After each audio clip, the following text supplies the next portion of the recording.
এটা এক ছোট্ট গ্রাম, নিরিবিলি, কুয়াশায় মোড়া। গ্রামের এক কোণে বাস করে সাহসী এক যুবক, নাম রুদ্র।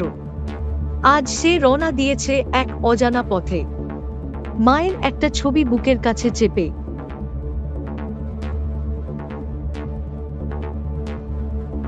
রুদ্র পা বাড়ালো গভীর বনের দিকে।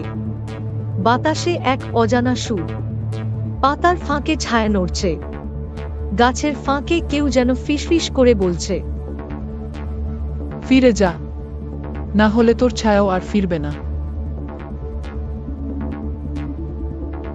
হঠাৎই রুদ্র দেখতে পেল এক পুরনো রাজপ্রাসাদ, ভাঙাচোরা, নিস্তব্ধ, যেন শতাব্দীর ঘুমে ঘুমন্ত।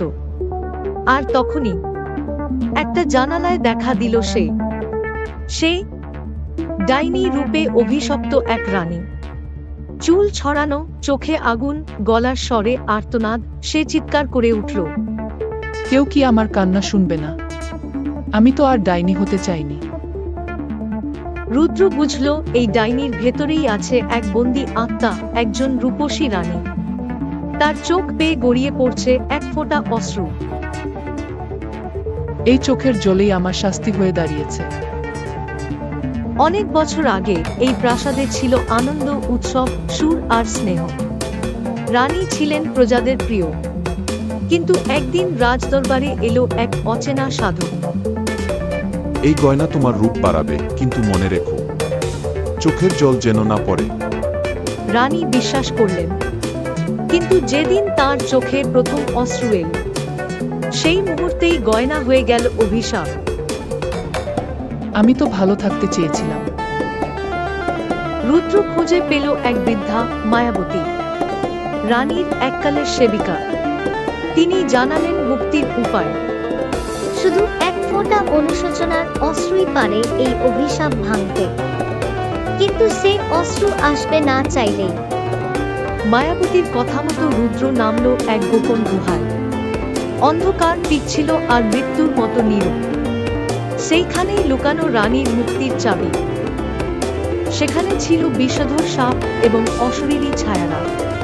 রুদ্র কাঁপেনি, কারণ সে জানে কেউ একজন তার অপেক্ষায় আছে। মায়াবতী সব জেনে নিজেকে উৎসর্গ করলেন। তিনি বললেন,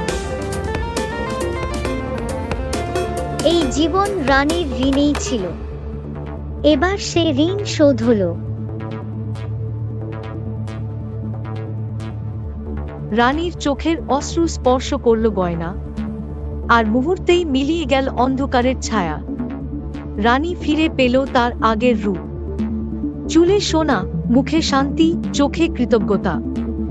রানী রুদ্রকে ফিরিয়ে দিল তার মাকে। কান্না আর হাসির মিলন হলো সে মুহূর্তে। রানী ফিরে পেল তার আগের রূপ, আলোর মতো উজ্জ্বল, শান্তির মতো নরম। সে বলল, আমি আবার আমি হলাম। তুমি না এলে আমি কখনো নিজেকে ফিরে পেতাম না, রুদ্র। রানী এবার রাজপ্রাসাদ না ফিরে থাকলেন গ্রামে। মেয়েদের শিখালেন সাহস, ভালোবাসা আর শিক্ষা। আর রুদ্র জানে এখন সাহসী পারে সব অভিশাপ দূর করতে।